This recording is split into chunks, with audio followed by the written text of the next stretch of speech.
Salam Bapak Ibu yang diberkati Tuhan, salam sehat.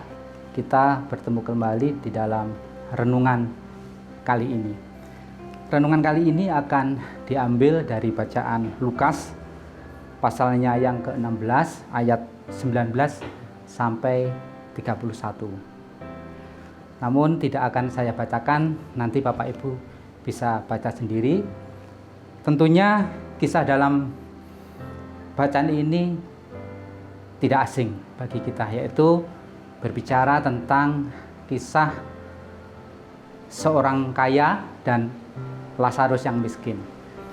Nah, singkat cerita, ketika kedua orang ini meninggal, orang kaya mendapatkan tempat yang penuh penderitaan, sedangkan Lazarus mendapatkan tempat yang penuh kebahagiaan. Konteksnya bukan berarti hidup kaya itu nista dan hidup miskin itu berkat. Tetapi dari kisah ini kita dapat belajar itulah kehidupan orang-orang yang beriman. Kisah dari bacaan ini sebenarnya juga mengajarkan hal-hal yang simpel, dalam arti sebenarnya ini sudah menjadi karakter orang percaya dan seharusnya menjadi gaya hidup setiap orang percaya. Yang pertama ialah kisah ini mengajarkan tentang relasi cinta kasih, empati kepada sesama.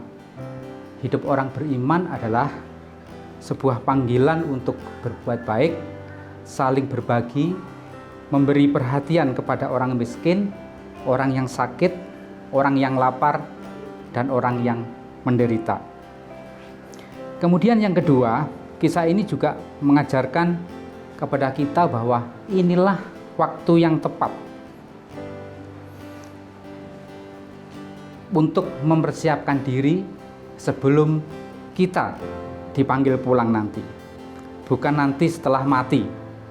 Ketika masih hidup, saat inilah kita bisa memuliakan nama Tuhan dengan perbuatan baik kita.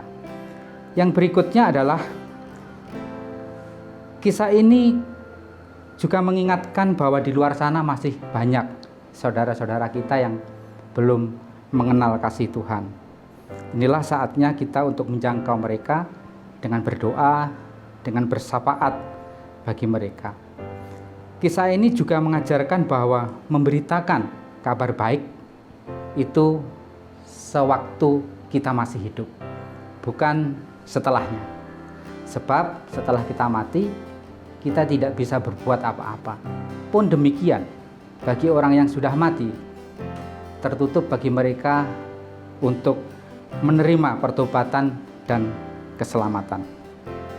Sekali lagi, Bapak Ibu yang diberkati Tuhan, mempersiapkan diri untuk hari esok adalah waktu inilah saat yang tepat, bukan nanti.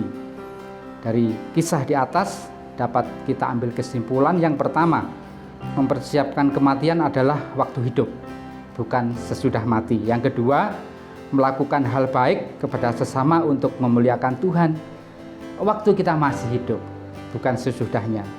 Yang ketiga, memberitakan Injil juga sewaktu kita masih hidup, bukan waktu setelahnya. Firman Tuhan mengajarkan kepada kita, bekerjalah selama masih siang, akan datang malam di mana tidak seorang pun dapat bekerja.